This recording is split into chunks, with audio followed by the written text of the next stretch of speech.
بسم اللہ الرحمن الرحیم۔ بیگرز مافیا عمران سیریز، مصنف مظہر کریم MA۔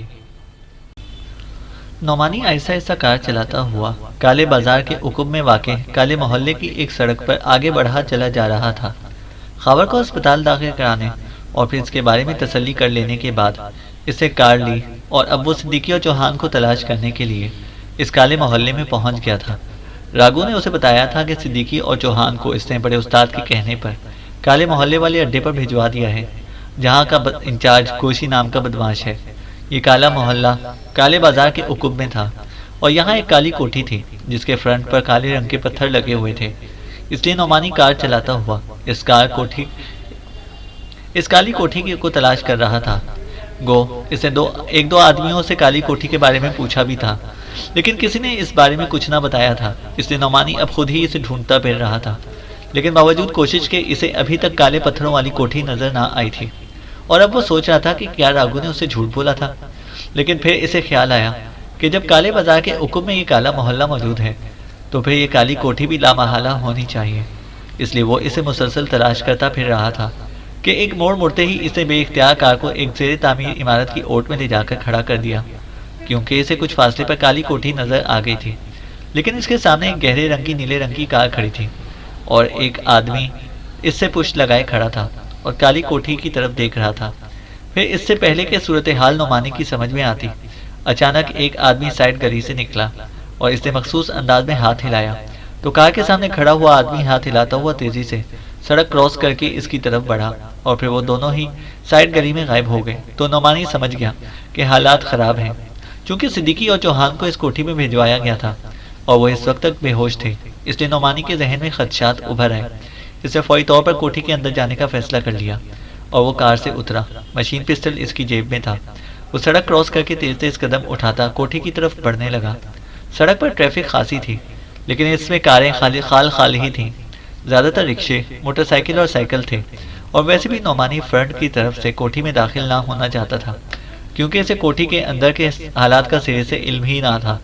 وہ اس کی سائڈ گلی میں داخل ہوا اور پھر اس کوٹھی کی عقبی گلی میں پہنچ گیا۔ اس کے ساتھ ہی وہ یہ دیکھ کر چونک پڑا کہ عقبی گلی میں موجود دروازہ تھوڑا سا کھلا ہوا ہے۔ نعمانی نے آہستہ سے دروازے کو دبایا اور پھر اندر سر کر کے اس نے ارد گرد کے ماحول کا جائزہ لیا۔ کوٹھی کا عقبی لان سنسان تھا، وہاں کوئی آدمی نہ تھا۔ نعمانی اندر داخل ہوا اور اس نے دروازہ بند کر کے اس کی چٹکنی چڑھا دی۔ پھر وہ سائڈ راہداری کی طرف بڑھتا چلا گیا۔ کوٹھی پر خاموشی طاری تھی۔ اس کے ساتھ ہی نعمانی کو نامانوس سی ہلکی سی بو کا احساس ہوا تو وہ بے اختیار چونک پڑا، کیونکہ وہ فوراً سمجھ گیا تھا کہ یہاں بے ہوش کر دینے والی گیس فائر کی گئی ہے اور یہ نامانوس سی بو اسی کی ہے، لیکن یہ بو اس قدر کم تھی کہ اب اس میں بے ہوش کر دینے والے اثرات موجود نہ تھے۔ وہ تیز تیز قدم اٹھاتا آگے بڑھتا چلا گیا۔ فرنٹ پر پہنچ کر وہ رکا اور اسے سر آگے کر کے چیکنگ کی تو فرنٹ خالی تھا، وہاں کوئی آدمی نہ تھا۔ اسی لمحے دروازے سے کسی آدمی کی ہلکی سی آواز سنائی دی تو اس نے جیب سے مشین پسٹل نکالا اور آگے بڑھ کر وہ برآمدے میں پہنچ گیا۔ اسی لمحے آواز دوبارہ سنائی دی اور یہ آواز راہداری کے آخری کھلے دروازے سے آ رہی تھی۔ وہ تیزی سے راہداری میں چلتا ہوا آگے بڑھتا چلا گیا۔ گولی مار دو ان دونوں کو، حامد، کیا سوچ رہے ہو؟ ایک آواز سنائی دی تو نعمانی کے قدم اور تیز ہو گئے۔ میں سوچ رہا ہوں کاشو کہ شاید یہ بڑا استاد ان دونوں سے پوچھ گچھ کرے، آخر انہوں نے یہاں پوچھ گچھ کے لیے تو بھجوایا تھا۔ دوسری آواز سنائی دی تو پھر بڑے استاد کو فون کر کے پوچھ لو، جیسے وہ حکم دے ویسے کر لو، پہلی آواز نے کہا۔ پہلے انہیں کنڈوں میں جکڑ لیں، یہ کسی بھی وقت بھی ہوش میں آ سکتے ہیں، پھر بات کروں گا، دوسری آواز نے جواب دیا۔ ٹھیک ہے، آؤ مل کر پہلے یہ کام کر لیں، پہلی آواز نے کہا، اور پھر خاموشی طاری ہو گئی۔ تو نعمانی نے آہستہ سے سر اندر کیا تو اس نے ان دونوں آدمیوں کو جو اس کے سامنے سائڈ گلی میں گئے تھے فرش پر پڑے ہوئے صدیقی کو اٹھا کر دیوار کی طرف لے جاتے ہوئے دیکھا۔ فرش پر چوہان بھی بے ہوش پڑا تھا۔ نعمانی اب سوچنے لگا کہ اسے کیا کرنا چاہیے۔ اس کے پاس بے ہوش کر دینے والی گیس کا پسٹل موجود نہ تھا اور یہ دونوں آدمی مسلح تھے۔ ویسے وہ چاہتا تو مشین پسٹل سے ایک لمحے میں ان کا خاتمہ کر دیتا، لیکن وہ ان سے پوچھ گچھ کرنا چاہتا تھا، اور اب چونکہ فوری طور پر صدیقی اور چوہان کی جانوں کو کوئی خطرہ نہ تھا، اس لیے نعمانی نے ایک اور فیصلہ کیا اور وہ تیزی سے واپس پلٹا اور پھر برآمدے میں آ کر ایک سائڈ پر ہو کر کھڑا ہو گیا، کیونکہ اسے کچھ بھی معلوم نہ تھا کہ یہاں فون کس کمرے میں ہے۔ تھوڑی دیر بعد اسے راہداری سے ایک آدمی کے قدموں کی آواز سنائی دی جو برآمدے کے قریب دروازے تک آ کر رکی، اور پھر دروازہ کھلنے کی آواز کے ساتھ ہی قدموں کی آواز اندر جاتی ہوئی محسوس ہوئی تو نعمانی نے راہداری میں جھانکا، وہاں کوئی آدمی نہ تھا۔ دوسرا آدمی اس کمرے میں تھا جہاں صدیقی اور چوہان تھے، اس لیے نعمانی اندر داخل ہوا اور پھر اس کھلے دروازے کے قریب جا کر رک گیا۔ اس نے دروازے سے سر آگے کر کے اندر جھانکا تو اس نے دروازے کی طرف پشت کیے ایک آدمی کو کرسی پر بیٹھے دیکھا۔ اوہ، تو یہ بات ہے، یہاں فون کا ریسیور ہی غلط رکھا گیا ہے، اس لیے تو بڑے استاد کی کال کا جواب نہ مل رہا تھا۔ نعمانی کو بڑبڑاتی ہوئی آواز سنائی دی تو نعمانی بڑے محتاط انداز میں اندر داخل ہوا۔ مشین پسٹل اس کے ہاتھ میں تھا، اس نے اسے نال سے پکڑ لیا۔ وہ آدمی ریسیور کام سے لگائے نمبر پریس کرنے میں مصروف تھا اور یقیناً اس کے وہم و گمان میں بھی نہ تھا کہ ان دونوں کے علاوہ یہاں کوئی تیسرا آدمی بھی ہو سکتا ہے، اس لیے وہ پوری طرح مطمئن تھا کہ نعمانی کا بازو بجلی کی سی تیزی سے گھوما اور مشین پسٹل کا فولادی دستہ پوری قوت سے اس آدمی کے سر پر پڑا تو وہ آدمی چیختا ہوا کرسی سمیت اچھل کر آگے میز پر گرا اور پھر تیزی سے اٹھنے ہی لگا تھا کہ نعمانی نے دوسرا وار کر دیا اور وہ آدمی میز پر ہی گر کر ڈھیلا پڑ گیا۔ کیا ہوا حامد، کیا ہوا؟ باہر سے چیختی ہوئی آواز سنائی دی تو نعمانی تیزی سے پیچھے ہٹ کر دروازے کی اوٹ میں کھڑا ہو گیا۔ اسی لمحے دوسرا آدمی دوڑتا ہوا اندر داخل ہوا ہی تھا کہ نعمانی نے لات آگے کر دی اور وہ آدمی چیختا ہوا اچھل کر پہلے آدمی پر جا گرا اور پھر وہ دونوں ہی پلٹ کر نیچے گرے۔ اس کے ساتھ ہی دوسرے آدمی نے اٹھنے کی کوشش کی لیکن نعمانی کی لات بجلی کی سی تیزی سے گھومی اور اٹھتا ہوا دوسرا آدمی چیخ مار کر گرا اور ساکت ہو گیا۔ کنپٹی پر پڑنے والی بھرپور ضرب نے اسے بے ہوش کر دیا تھا۔ نعمانی نے اطمینان بھرا سانس لیا۔ میز پر ریسیور پڑا ہوا تھا۔ نعمانی نے ریسیور اٹھا کر کریڈل پر رکھا اور پھر جھک کر اس نے اس آدمی کو اٹھا کر کاندھے پر ڈالا اور اس کمرے سے نکل کر دوڑتا ہوا اس آخری کمرے میں گیا جہاں صدیقی اور چوہان کو دیوار کے ساتھ کنڈوں میں جکڑا گیا تھا، جبکہ ایک اور پہلوان نما آدمی فرش پر بے ہوش پڑا ہوا تھا۔ نعمانی نے کاندھے پر لدے ہوئے اس آدمی کو اس پہلوان نما آدمی کے ساتھ فرش پر ڈالا اور پھر بھاگ کر اسے فون والے کمرے میں پہنچ کر دوسرے آدمی کو اٹھا کر کاندھے پر ڈالا اور اسے بھی لا کر اسے پہلے آدمی کے ساتھ ہی فرش پر ڈال دیا۔ اسے معلوم تھا کہ صدیقی اور چوہان دونوں کو گیس سے بے ہوش کیا گیا ہے اور پانی بھی بے ہوش کر دینے والی گیس کا تریاق ہوتا ہے، اس لیے وہ تیزی سے کونے میں موجود الماری کی طرف بڑھ گیا۔ اس نے الماری کھولی تو اس میں پانی کی 4 بوتلیں پڑی ہوئی تھیں۔ اس نے 2 بوتلیں اٹھائیں اور انہیں لا کر اس نے ایک بوتل کو صدیقی کے پاس فرش پر رکھا اور دوسری بوتل کا ڈھکن کھول کر اس نے ہاتھ سے بے ہوش صدیقی کا جبڑا منہ میں دبایا اور منہ کھلنے پر اسے بوتل کا دہانہ اس کے منہ سے لگا دیا۔ تھوڑی سی کوشش کے ساتھ ہی پانی کے چند گھونٹ صدیقی کے حلق سے نیچے اتر گئے تو نعمانی نے ہاتھ ہٹائے اور پھر آگے بڑھ کر اسے چوہان کو بھی پانی پلایا اور پھر بوتل نیچے رکھ دی۔ وہ جان بوجھ کر ان دونوں کو اسی حالت میں ہوش میں لانا چاہتا تھا تاکہ کنڈوں سے آزاد ہونے میں آسانی رہے، اور پھر تھوڑی ہی دیر بعد جب اس نے صدیقی کے جسم میں حرکت کے آثار نمودار ہوتے دیکھے تو اس نے اطمینان بھرا سانس لیا۔ چند لمحوں بعد صدیقی نے کراہتے ہوئے آنکھیں کھول دی۔ تم نے نعمانی، یہ کیا مطلب؟ صدیقی کے منہ سے انتہائی حیرت بھرے انداز میں نکلا۔ پوری طرح ہوش میں آ جاؤ صدیقی تاکہ میں تمہیں کنڈوں سے نجات دلا دوں، پھر باتیں ہوں گی، نعمانی نے مسکراتے ہوئے کہا، اور صدیقی یکلخت اپنے پیروں پر تن کر کھڑا ہو گیا۔ اس نے نظریں گھمائیں اور پھر ساتھ ہی چوہان کو بھی کنڈوں میں جکڑے دیکھ کر وہ چونک پڑا۔ چوہان کے جسم میں بھی حرکت کے آثار نمایاں ہو گئے تھے۔ نعمانی سر ہلاتا ہوا آگے بڑھا اور اسے ہاتھ اٹھا کر کنڈے کا بٹن پریس کیا تو صدیقی کا ایک بازو کنڈے کی بندش سے آزاد ہو گیا۔ نعمانی نے آگے بڑھ کر اس کا دوسرا بازو بھی آزاد کر دیا اور پانی کی بوتل لے کر چوہان کی طرف بڑھ گیا، جبکہ صدیقی اپنے پیروں پر جھک گیا تھا۔ تم زخمی ہو؟ کیا ہوا ہے؟ نعمانی نے حیرت بھرے لہجے میں پوچھا۔ تفصیل سے بات ہوگی، صدیقی نے اپنے دونوں پیر کنڈوں سے آزاد کراتے ہوئے سیدھا ہو کر کہا۔ اسی لمحے چوہان بھی ہوش میں آ گیا اور چوہان نے بھی صدیقی کی طرح نعمانی کی یہاں موجودگی پر حیرت کا اظہار کیا تو نعمانی نے اسے بھی یہی جواب دیا کہ پہلے اسے آزاد کر لیں پھر بات ہوگی، اور پھر نعمانی نے آگے بڑھ کر چوہان کے دونوں بازو بھی کنڈوں سے آزاد کرا دیے۔ یہ دونوں کون ہیں اور تم یہاں کیسے آ گئے؟ صدیقی نے پوچھا تو نعمانی نے ان کے کافی دیر تک واپس نہ آنے پر خاور سمیت جاسوڑا ہوٹل میں جانے سے لے کر خاور کے شدید زخمی ہونے اور پھر اسے لے کر اسپتال میں داخل کرانے اور اس کی حالت خطرے سے باہر آ جانے کے بعد کار میں یہاں آنے سے لے کر ان دونوں آدمیوں کو بے ہوش کر دینے تک کی ساری تفصیل بتا دی۔ چوہان بھی اس دوران اپنے پیر کنڈوں سے آزاد کرا چکا تھا۔ اس کا مطلب ہے کہ ان دونوں کو بڑے استاد نے بھیجا ہے، صدیقی نے کہا۔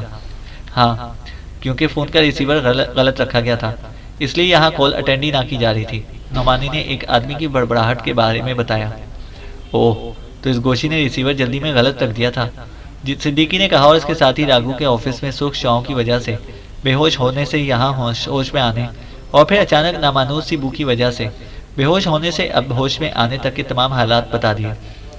میں باہر موجود تھا کہ اچانک 4 کیپسول برآمدے میں آ کر پھٹے، تو میں نے سانس روک کر اور ناک کو چٹکی پکڑ کر دوڑتا ہوا اندر آیا تاکہ صدیقی کو بتا دوں، لیکن پھر ہم دونوں ہی بے ہوش ہو گئے۔ چوہان نے جواب دیتے ہوئے کہا، اس کا مطلب ہے کہ اصل آدمی یہی بڑا استاد ہے؟ صدیقی نے کہا، ہاں میرا بھی یہی خیال ہے، نعمانی نے کہا۔ لیکن راگو کے بقول ٹائیگر اور عمران صاحب پر حملہ کسی سردار ہاشو نے کرایا تھا، چوہان نے کہا۔ ہو سکتا ہے کہ وہ اس کا بھی باس ہو، لیکن بہرحال مرکزی کردار کے طور پر سامنے یہ بڑا استاد ہے۔ اس کا فون نمبر تو معلوم ہو گیا ہے، لیکن اس کا ٹھکانہ معلوم نہیں ہے، صدیقی نے کہا۔ اسی لمحے دور سے فون کی گھنٹی بجنے کی آواز سنائی دی تو صدیقی تیزی سے مڑا اور باہر راہداری میں آ گیا۔ نعمانی اور چوہان اس کے پیچھے تھے۔ تم وہیں رہو، ایسا نہ ہو کہ ان دونوں کو ہوش آ جائے، اور پھر جو کارروائی ان کے ساتھ نعمانی نے کی ہے وہ یہ ہمارے ساتھ کر گزرے، صدیقی نے کہا تو نعمانی اور چوہان سر ہلاتے ہوئے واپس مڑ گئے۔ صدیقی نے کمرے میں آ کر ریسیور اٹھا لیا۔ یس، صدیقی نے کہا۔ کون بول رہا ہے؟ کیا مطلب؟ دوسری طرف سے ایک سخت سی آواز سنائی دی، لہجے میں حیرت تھی۔ کاشو بول رہا ہوں، صدیقی نے جواب دیا، کیونکہ نعمانی نے ان بے ہوش افراد کے نام حامد اور کاشو بتائے تھے، اور حامد کاشو سے سینئر تھا، اس لیے صدیقی نے حامد کی بجائے کاشو کا نام لیا تھا کہ وہ جونیئر تھا۔ اس لیے ہو سکتا ہے کہ دوسری طرف سے بولنے والا حامد کی آواز پہچانتا ہو لیکن کاشو سے واقف نہ ہو۔ حامد کا ہے؟ دوسری طرف سے کرخت لہجے میں کہا گیا۔ وہ مجھے یہاں چھوڑ کر باہر گیا ہے، صدیقی نے جواب دیا۔ کہاں گیا ہے؟ دوسری طرف سے بولنے والے کا لہجہ مزید سخت ہو گیا۔ مجھے نہیں معلوم، اسے کہا ہے کہ میں یہاں ٹھہروں، وہ ابھی آ رہا ہے، صدیقی نے جواب دیا۔ گوشی کہاں ہے؟ اسے بلاؤ، دوسری طرف سے کہا گیا۔ گوشی ہلاک ہو چکا ہے، صدیقی نے کہا۔ کیا کہہ رہے ہو؟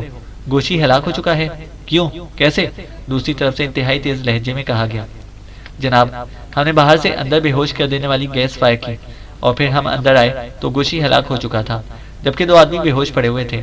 حامد نے ان دونوں کو بھی ہلاک کر دیا اور مجھے یہاں ٹھہرا کر خود باہر چلا گیا، صدیقی نے جواب دیا۔ سنو، جیسے ہی حامد آئے اسے کہنا کہ بڑے استاد کا فون آیا تھا، وہ مجھے خود ہی فون کر لے گا، دوسری طرف سے کہا گیا۔ جی اچھا، صدیقی نے جواب دیا، اور اس کے ساتھ ہی رابطہ ختم ہو گیا۔ تو صدیقی نے کریڈل دبایا اور پھر ٹون آنے پر اس نے انکوائری کے نمبر پریس کرنا شروع کر دیے۔ یس، انکوائری پلیز۔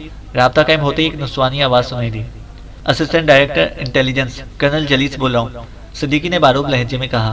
یس سر، حکم سر، دوسری طرف سے قدرے بوکھلائے ہوئے لہجے میں کہا گیا۔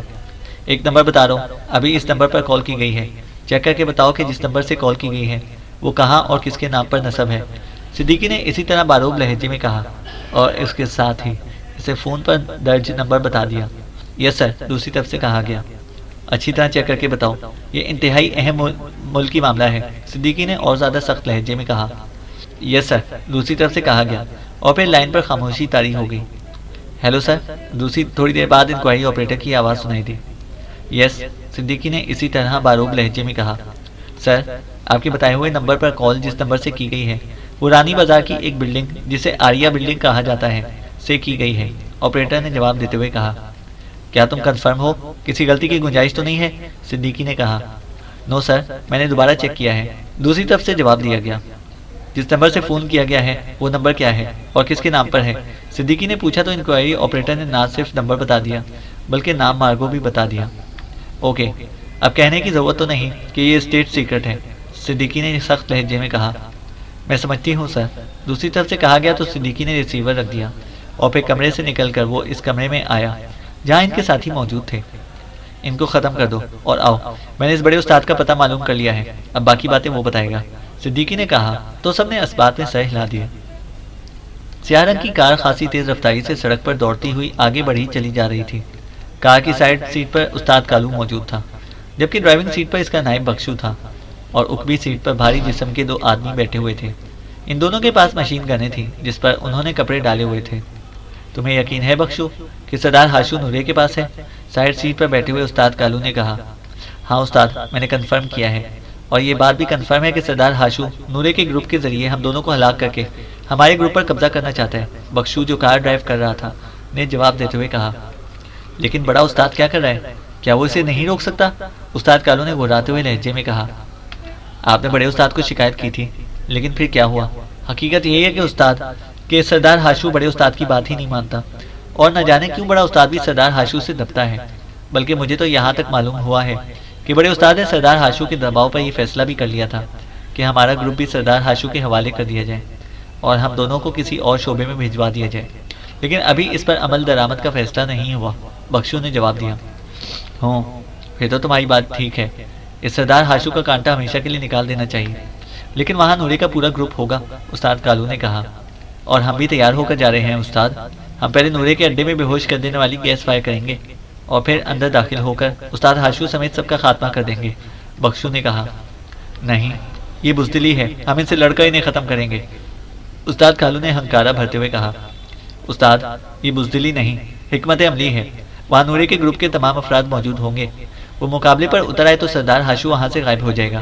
بخشو نے کہا، چلو ٹھیک ہے جیسے تم کہو، استاد کالو نے کہا، اور بخشو نے اس انداز میں سر ہلا دیا جیسے اس کی بات مانے جانے پر اسے خوشی ہوئی ہو۔ تھوڑی دیر بعد کار ایک تنگ سی سڑک پر گزرتی چلی جا رہی تھی اور ایک کھلی جگہ پر آ کر رک گئی۔ استاد آپ یہیں بیٹھے، میں ان دونوں کے ساتھ جا کر وہاں پہلے انہیں بے ہوش کرتا ہوں، بخشو نے استاد کالو سے کہا۔ نہیں ہم اکٹھے چلیں گے، استاد کالو نے کہا، اور کار کا دروازہ کھول کر وہ نیچے اترا تو بخشو کے ساتھ ساتھ اوپری سیٹ پر بیٹھے ہوئے دونوں آدمی بھی نیچے اتر آئے۔ انہوں نے مشین گنیں اب اپنی جیکٹوں کے اندر کر لی تھیں۔ بخشو نے کار لاک کی اور پھر وہ سب پیدل چلتے ہوئے آگے بڑھتے چلے گئے۔ مختلف تنگ گلیوں سے گزرتے ہوئے وہ ایک 2 منزلہ مکان کے سامنے پہنچ گئے۔ اس مکان کا لوہے کا دروازہ تھا جو بند تھا۔ اوہ یہاں تو بے ہوش کر دینے والی گیس باہر سے فائر نہیں کی جا سکتی، بخشو نے مکان کی صورتحال دیکھ کر ہونٹ چباتے ہوئے کہا۔ دروازہ کھٹکھٹاؤ، ہم خود نورے اور سردار ہاشو سے بات کریں گے، استاد کالو نے کہا تو بخشو نے آگے بڑھ کر دروازے کا کنڈا زور زور سے بجایا۔ چند لمحوں بعد ہی دروازہ کھلا اور ایک لمبا تڑنگا بدماش نما آدمی باہر آ گیا۔ وہ استاد کالو کو دیکھ کر چونک پڑا۔ سردار ہاشو سے کہو کہ استاد کالو اس سے بات کرنے آیا ہے، استاد کالو نے سخت لہجے میں کہا۔ جی اچھا استاد، اس آدمی نے کہا اور تیزی سے اندر داخل ہو گیا۔ دروازہ اندر سے بند کر دیا گیا تھا۔ تھوڑی دیر بعد دروازہ دوبارہ کھلا اور وہی آدمی باہر آ گیا۔ آؤ استاد، اس آدمی نے مؤدبانہ لہجے میں کہا اور واپس مڑ گیا۔ استاد کالو اس کے پیچھے اندر داخل ہوا، اس کے پیچھے بخشو اور اس کے بعد اس کے دونوں مسلح ساتھی اندر داخل ہو گئے۔ سامنے برآمدے میں ایک لمبے قد اور بھاری جسم کا آدمی کھڑا تھا۔ اس کے سر پر سیاہ رنگ کے سپرنگ والا بالوں والا کا گچھا تھا۔ یہ نورا تھا جس کا گروپ دارالحکومت میں خاصا مشہور تھا۔ نورا اور اس کے ساتھی ہر قسم کی جرائم اور بدماشی میں ملوث رہتے تھے اور نورے کا نام دارالحکومت کے بدماش طبقوں میں خاصا نمایاں تھا۔ آؤ استاد کالو، خوش آمدید، آج کیسے نورے کے ڈیرے پر آنا ہوا ہے؟ اس آدمی نے برآمدے کی سیڑھیاں اتر کر اور آگے بڑھ کر استاد کالو کا استقبال کرتے ہوئے کہا۔ میں سردار ہاشو سے ملنے آیا ہوں، وہ یہاں موجود ہے، استاد کالو نے جواب دیتے ہوئے کہا۔ ہاں آؤ میرے ساتھ، اور تمہارے آدمی یہیں رہیں گے، نورے نے کہا۔ بخشو تم اور تمہارے ساتھی یہیں رک جائیں، استاد کالو نے مڑ کر بخشو سے مخاطب ہو کر کہا اور ساتھی سے مخصوص انداز میں آنکھ دبا دی۔ ٹھیک ہے استاد، بخشو نے جواب دیا اور استاد کالو مڑ کر سیڑھیاں چڑھتا ہوا اوپر برآمدے میں چلا گیا۔ نورا اس کے آگے آگے تھا۔ پھر وہ دونوں یکی بعد دیگرے ایک بڑے کمرے میں داخل ہوئے تو وہاں سردار ہاشو بیٹھا ہوا تھا۔ وہ ان دونوں کے اندر داخل ہوتے ہی اٹھ کر کھڑا ہو گیا۔ آؤ استاد کالو، آج بڑے عرصے بعد تم سے ملاقات ہو رہی ہے، سردار ہاشو نے کہا۔ میں خصوصی طور پر تم سے ملنے آیا ہوں، مجھے اطلاع ملی ہے کہ تم یہاں نورے کے پاس ہو تو میں یہاں چلا آیا، استاد کالو نے خشک لہجے میں کہا اور پھر وہ ایک کرسی پر بیٹھ گیا۔ اس کے ساتھ ہی نورا اور سردار ہاشو بھی بیٹھ گئے۔ اچھا کیوں، کوئی خاص بات؟ سردار ہاشو نے منہ بناتے ہوئے پوچھا۔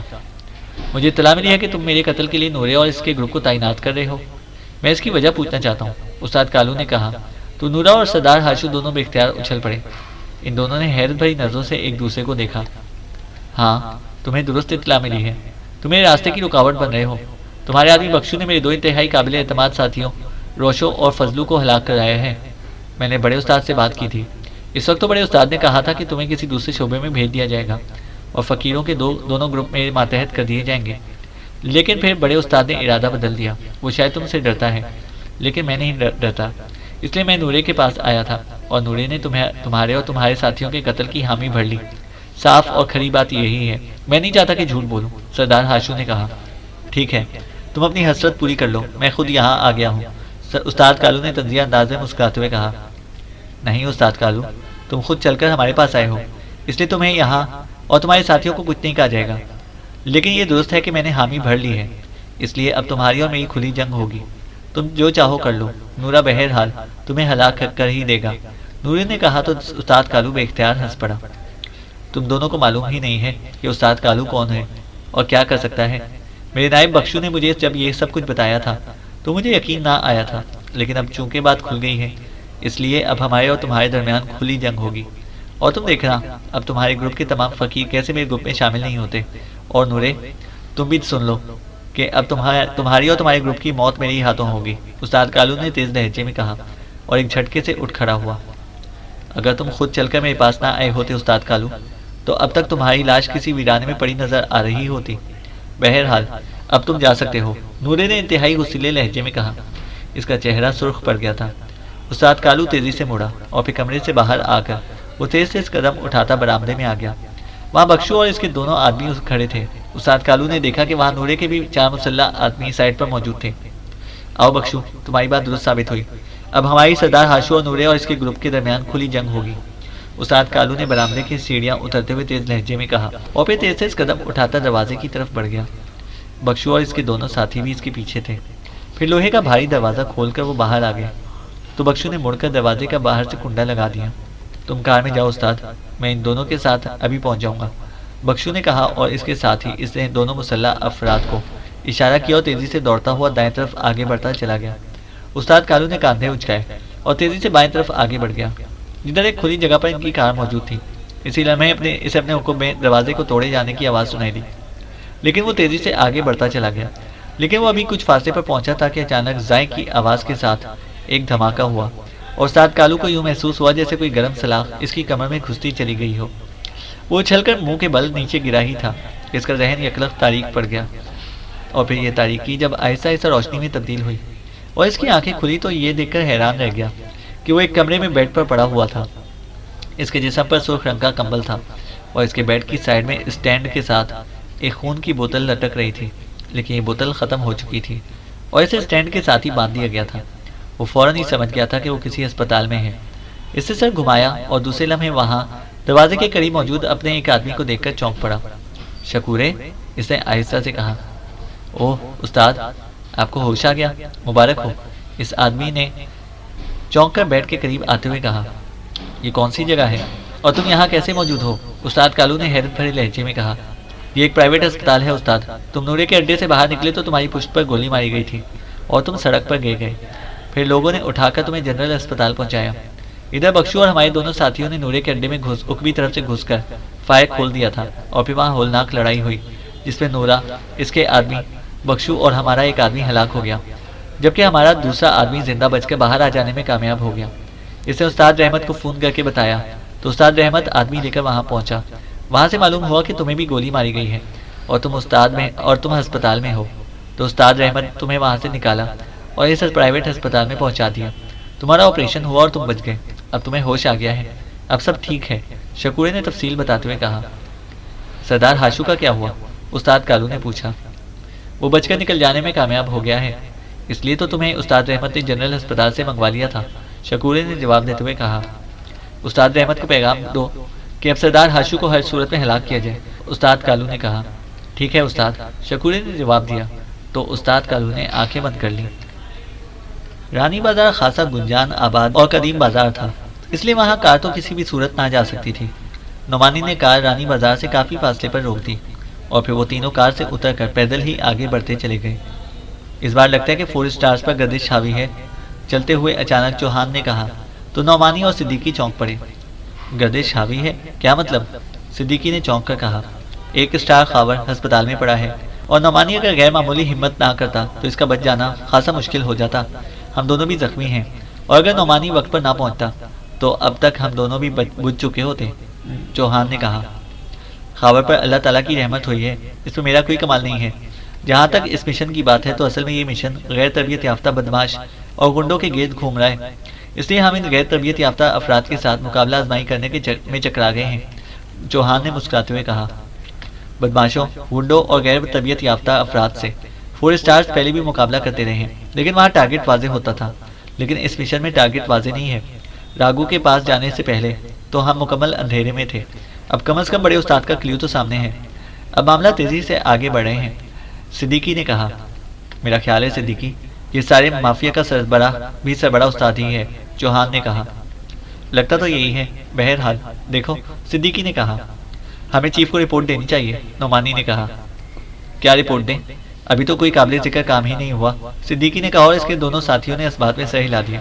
تھوڑی دیر بعد وہ رانی بازار میں پہنچ گئے۔ یہ انتہائی تنگ اور گنجان بازار تھا۔ یہاں عورتوں کے استعمال کی چیزوں کی دکانیں زیادہ تھیں، اس لیے یہاں مردوں سے زیادہ عورتوں کی کثرت تھی، لیکن یہ تمام عورتیں متوسط طبقے سے تعلق رکھتی تھیں۔ آریہ بلڈنگ کہاں ہے؟ اچانک صدیقی نے رک کر ایک دکاندار سے پوچھا۔ تھوڑا آگے جا کر بائیں ہاتھ پر مڑ جائیں، وہاں آریہ بلڈنگ ہے، اس پر لکھا ہوا ہے، اس دکاندار نے جواب دیا۔ تو صدیقی نے اس کا شکریہ ادا کیا اور پھر وہ آگے بڑھ گئے۔ تھوڑا سا آگے بڑھنے کے بعد وہ جیسے ہی بائیں ہاتھ مڑے، سامنے ایک 2 منزلہ قدیم عمارت تھی جس پر پتھر کا ایک بڑا سا کتبہ موجود تھا، جس پر موٹے موٹے حروف میں آریہ بلڈنگ لکھا ہوا تھا۔ اس کے نیچے ایک ہوٹل کھلا ہوا تھا جہاں کھانا اور چائے ملتی تھی۔ ہوٹل میں کافی رش تھا۔ ایک طرف کاؤنٹر تھا جس کے پیچھے ایک سفید ریش بزرگ بیٹھے ہوئے تھے۔ صدیقی کاؤنٹر کی طرف بڑھ گیا۔ ہمیں بڑے استاد سے ملنا ہے، ہم شام نگر سے آئے ہیں، صدیقی نے کہا تو بزرگ بے اختیار چونک پڑے۔ بڑے استاد؟ کون بڑے استاد؟ بزرگ نے چونک کر پوچھا۔ ان کا نام مارگو ہے، صدیقی نے جواب دیا۔ مارگو؟ یہاں تو اس نام کا کوئی آدمی نہیں ہے، بزرگ نے جواب دیا۔ کیا میں ایک فون کر سکتا ہوں؟ صدیقی نے اچانک کہا۔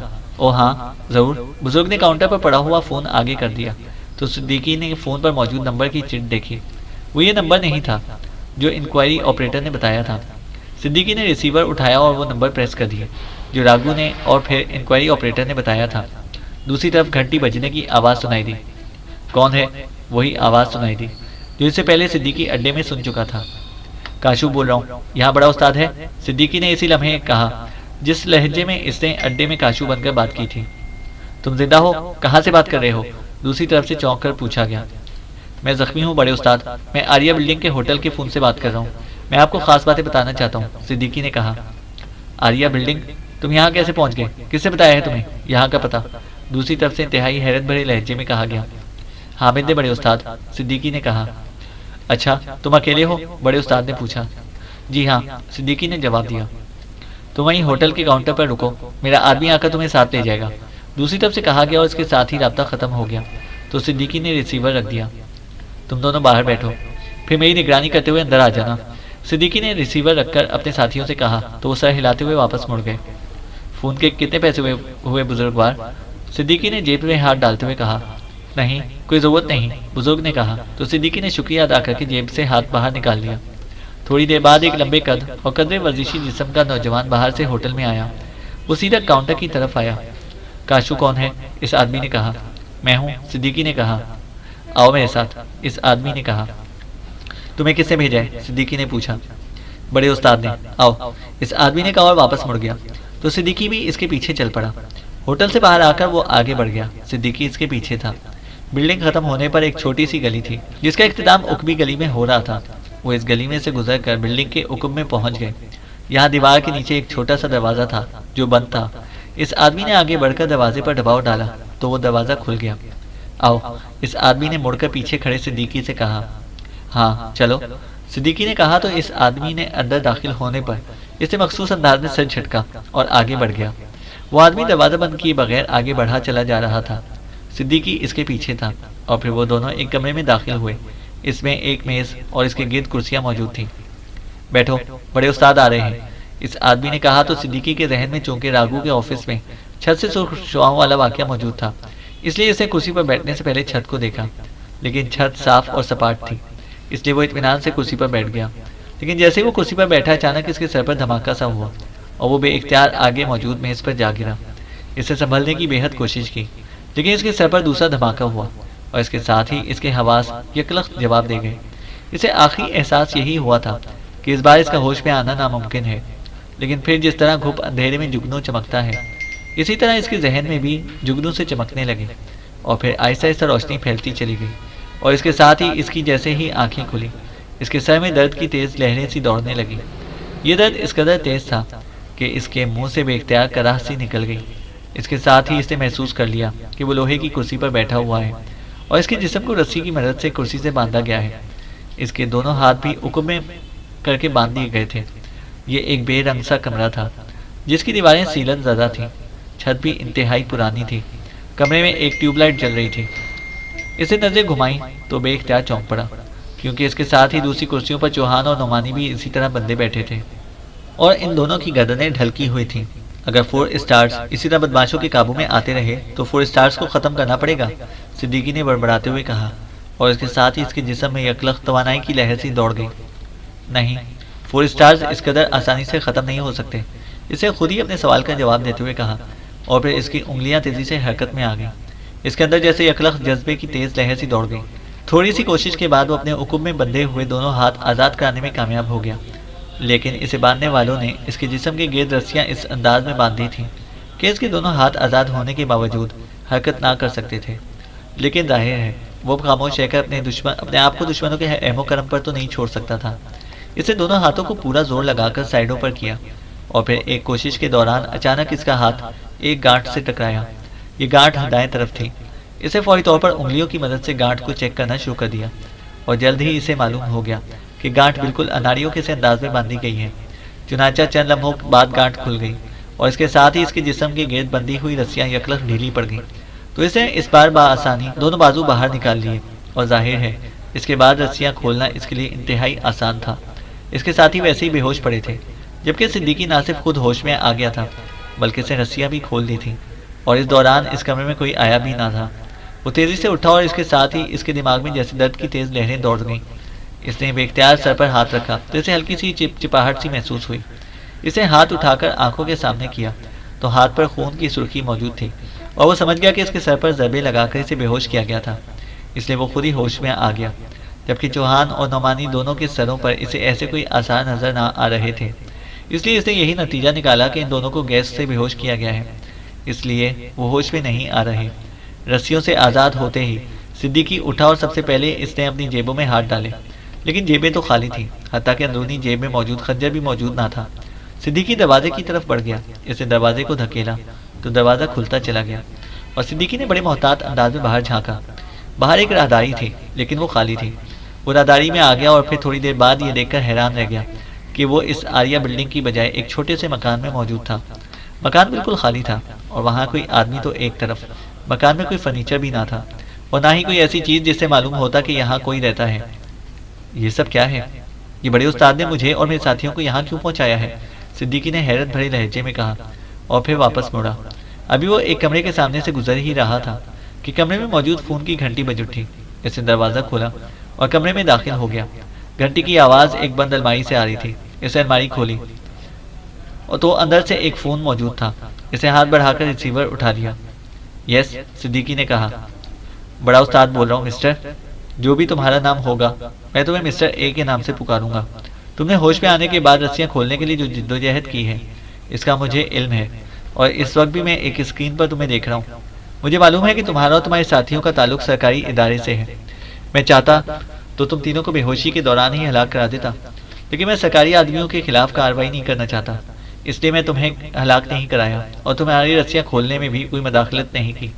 تم اپنے ساتھیوں سمیت یہاں سے زندہ سلامت واپس جا سکتے ہو۔ آریہ بلڈنگ اب ہمیشہ کے لیے خالی کر دی گئی ہے۔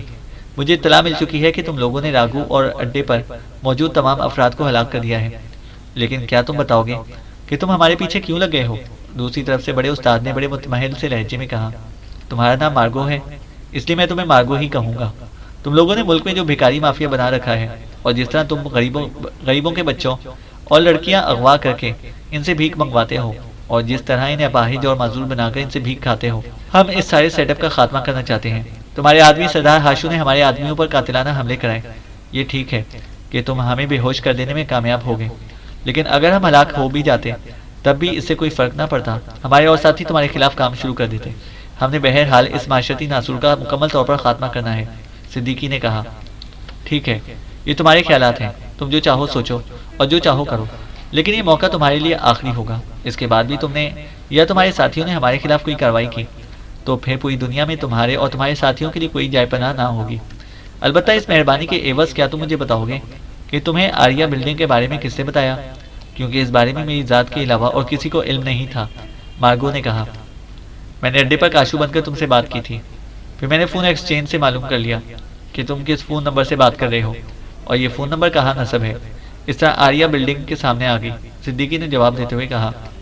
اوہ اچھا ٹھیک ہے، اس کا مطلب ہے کہ کسی نے غداری نہیں کی۔ بہرحال اب ہمیشہ کے لیے اجازت، بڑے استاد نے کہا اور اس کے ساتھ ہی رابطہ ختم ہو گیا۔ تو صدیقی نے بے اختیار اچھل پڑا۔ اس کے ذہن میں بڑے استاد کے آخری الفاظ ہمیشہ کے لیے اجازت گونج رہے تھے۔ وہ اس کمرے سے نکل کر دوڑتا ہوا اس کمرے کی طرف بڑھ گیا جہاں نعمانی اور چوہان کرسیوں میں جکڑے ہوئے موجود تھے، اور پھر جیسے ہی وہ اس کمرے میں داخل ہوا، اچانک ایک خوفناک گڑگڑاہٹ کے ساتھ ہی صدیقی اچھل کر منہ کے بل فرش پر جا گرا۔ اسے یوں محسوس ہو رہا تھا جیسے لاکھوں ٹن ملبہ اس کے اوپر آ گرا ہو، اور اس کے ساتھ ہی اس کا ذہن اس کا ساتھ چھوڑ گیا۔ اس آخری لمحے میں اس کے ذہن میں بڑے استاد کے وہ الفاظ گھوم گئے، ہمیشہ کے لیے اجازت، اور اس کے ساتھ ہی اس کا ذہن شاید ہمیشہ کے لیے تاریک پڑ گیا۔ چینل کو سبسکرائب کریں اور بیل آئیکن کو پریس کریں تاکہ ہماری ہر اپڈیٹ آپ کو بر وقت مل سکے۔